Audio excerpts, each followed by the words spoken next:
बापाची जर तुम्ही इज्जत ठेवली ना आयुष्यभर, त्याच्या मनात टाकत होतो तुमचं चांगलं कल्याणच करत राहतो, दुसरं काही करत राहतो. मला एवढंच नाही, त्या बापाची कदर करा. आयुष्यात आपल्याला घडवणार असतो तो बाप असतो, दुसरं कोणीच नसतो. कारण बापाची व्याख्या काय मी माझ्या वडिलांजवळ बसून शिकलेलो आहे.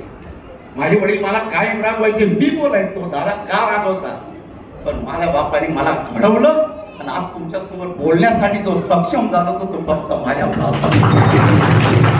म्हणून आयुष्यात सर्वांना विनंती आहे, बापाची कदर करा. बापाची मान खाली होईल असं कधीच वागू नका. मुलांनाही माझं म्हणणं आहे, कारण त्या बापाची इज्जत ठेवा, टवाळक्या सोडा. आणि तुम्ही जेव्हा पहिल्यांदा दारू घेऊन त्या बापासमोर येता ना, तो बाप खाली मान घालतो की मी कधी चुकलो नाही, पण माझा पोऱ्या चुकला. तो त्या मुलासाठी काय